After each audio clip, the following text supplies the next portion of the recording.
Hey everyone, welcome back. I am Lauren Theresa. I am a former trauma therapist turned content creator. I am a single mom of two. I do have a partner, but I strongly believe in building up your own finances regardless of your relationship status. So today I want to talk about frugal versus making more money, and are you tired of seeing all of that content? Yes, I know this is potentially more minimalism videos, but that's okay. If you're into minimalism, if you're into saving money, if you're tired of hustle culture, if the rat race is not your gig, then you are definitely in the right place. I like to say when people ask what I do, sometimes I say I'm semi-retired early. Sometimes I say I'm a real estate investor. Sometimes I say I'm a stay-at-home mom. It really depends on the person that I'm speaking to, but I do not disclose my financial status to the majority of people.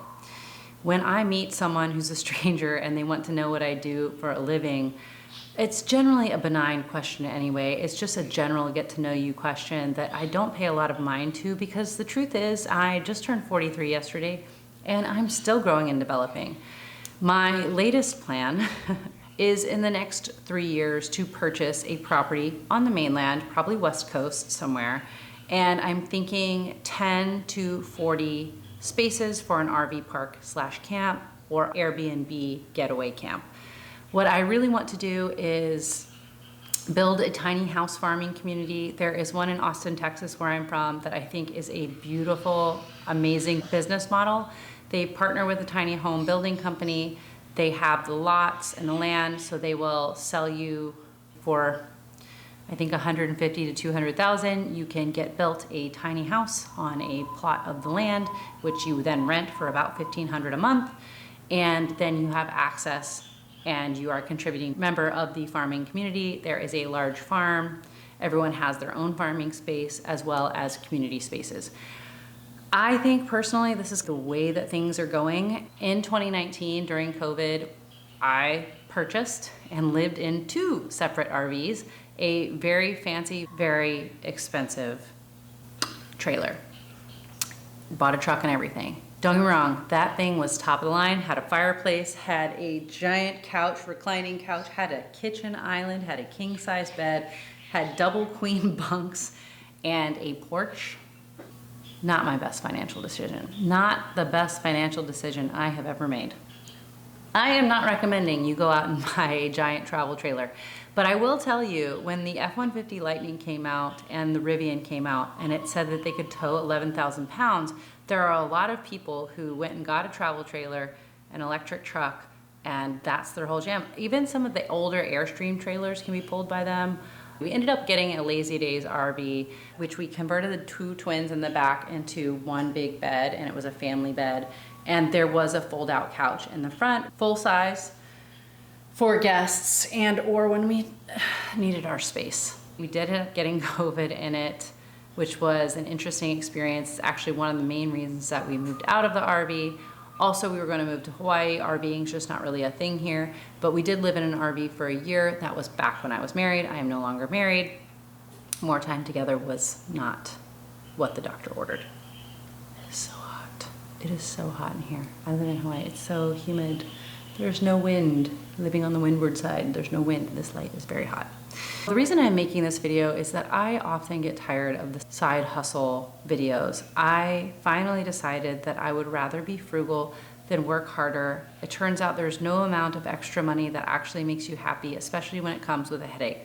I did Turo for about a year. I had 3 to 4 cars on Turo, and though I did make money on it, it was very time and customer service intensive and very expensive. I made money, but not a ton, not for the amount of money I put into it. If you are a car savvy, very handy person, I really think it's the only way that makes sense. Don't get me wrong, don't come for me, Turo people. I know there's a lot of people out there who make lots of money on Turo. I know a guy in Waikiki who has 10 Jeep Wranglers and he does very well. That was not my experience. I didn't have that kind of capital. I wasn't willing to go into debt to buy new cars. So I had older vehicles, older Toyotas.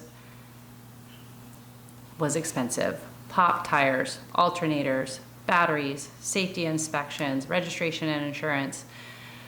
And then driving tow trucks, Ubers, let's not even talk about the Uber and Lyft bills of doing it as a single person. That's another thing with Turo. If you don't have a partner who can pick you up and drop you off, or you don't have a lot of friends who are willing to give you rides for these things, I don't see how people do it. It still is better than maybe a regular JOB, some of them maybe.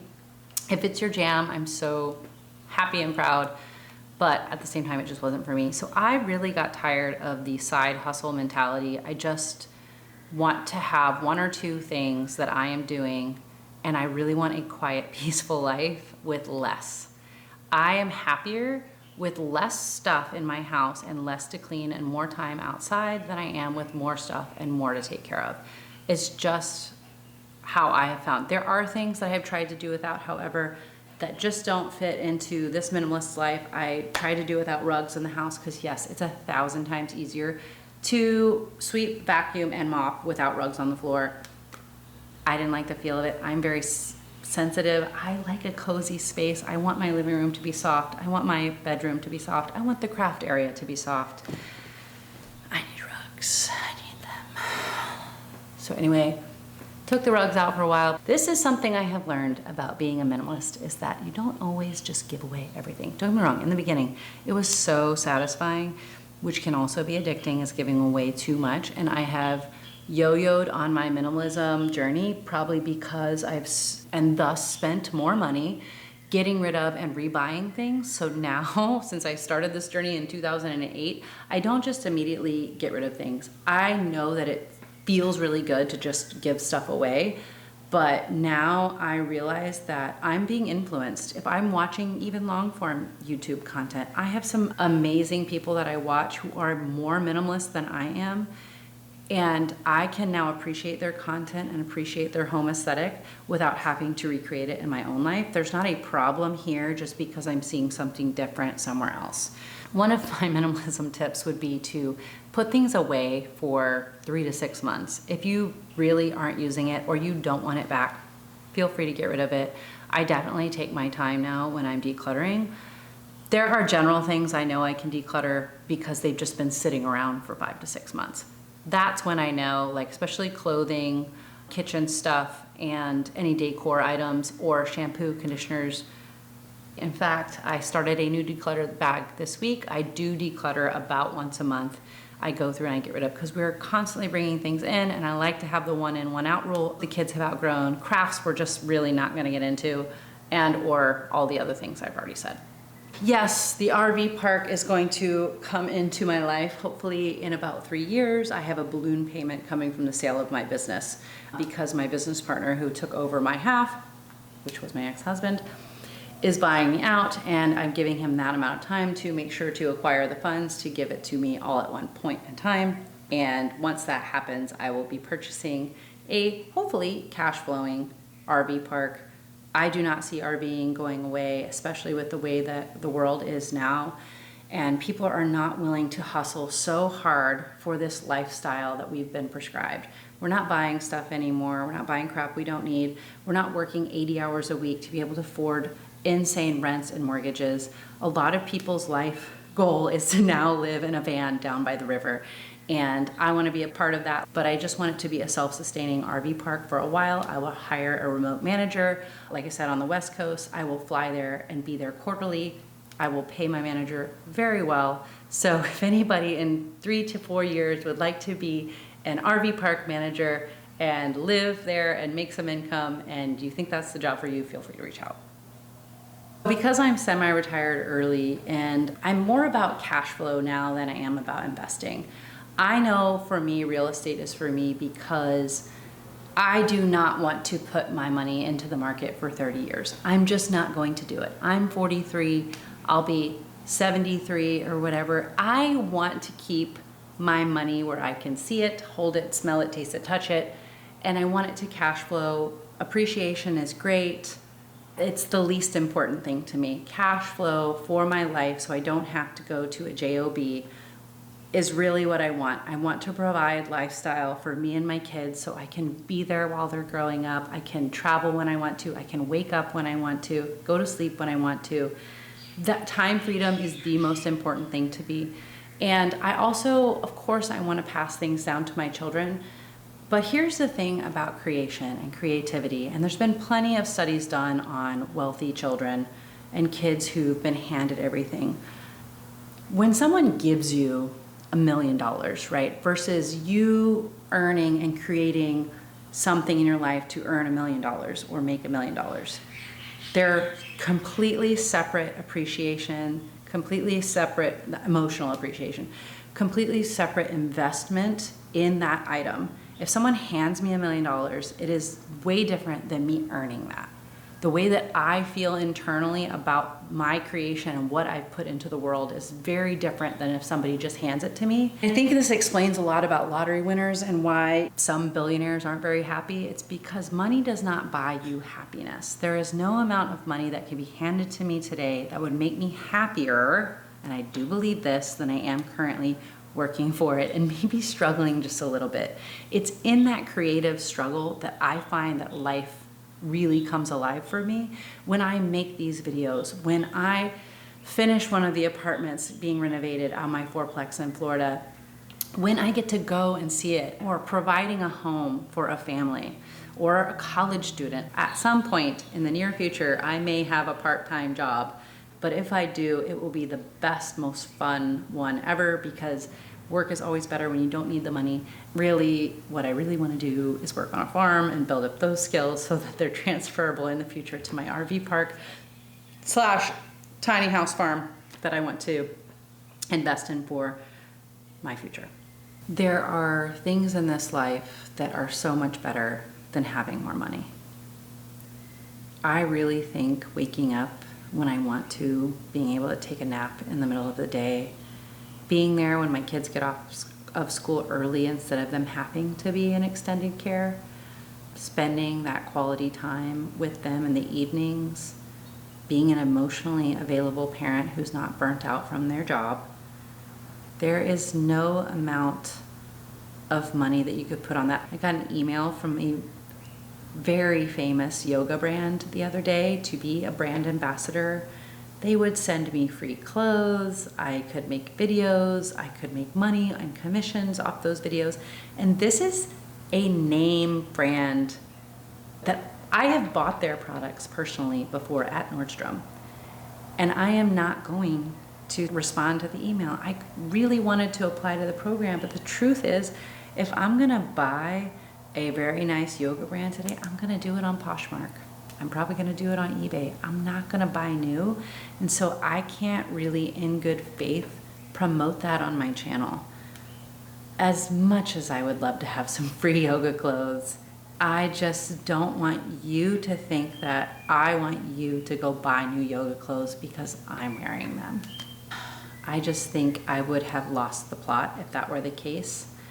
And I would be doing it maybe more out of, yes, excitement some, but a little bit of fear too. I honestly don't know if my YouTube channel will ever make me money. Will I monetize? I don't know. What I do know is I am excited to make these videos and take you along on my earning, learning, and investment journey. I am so excited about the RV park. I loved living in an RV. Honestly, that's another thing I do if I would go to zero. I would for sure buy an RV with my kiddos, homeschool them, live on a tiny house farm in the Pacific Northwest or somewhere else. I think that's an amazing life.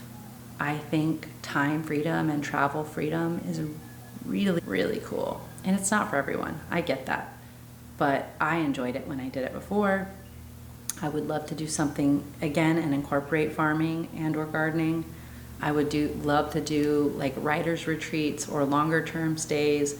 I would love to be near a hot springs. I just think that right now we're really getting back into this twofold world, right? Where there you have the advancement of technology alongside of this analog movement of people wanting to connect deeply again and form community and get out of the rat race and just throw in the towel with supporting all of these companies that maybe don't care about us in the ways that we thought they did, or maybe we knew they didn't.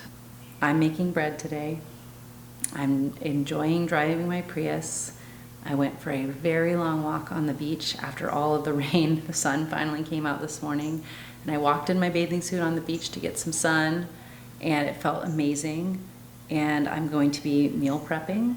I am researching buying my RV park.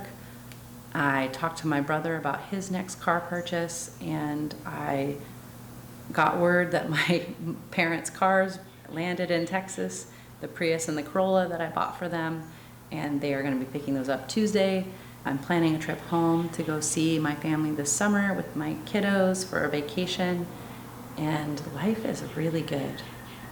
Man, I think when I'm really tapping into who I am outside of the influence of marketing and social media and just media in general, I don't want much.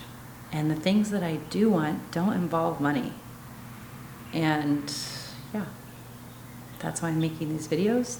That's why I set up, and I did buy a low buy year, and I did purchase this little heater, electric heater this year. My boyfriend was like, "Are you kidding? It went on sale."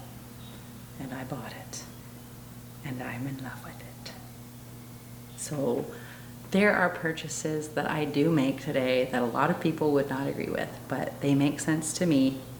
And yes, I live in Hawaii, but some of the mornings are cold, and I love turning it on and drinking my coffee in the morning and having the cat cuddle up on the couch with me. And yeah, what I will do with the balloon payment when it comes in 3 years. I'm Lauren Theresa. Again, thank you for watching. Please comment, please and subscribe if you like frugality. I appreciate you being here. Much love to you and your family, and may you appreciate every beautiful moment that you have with them. Goodbye.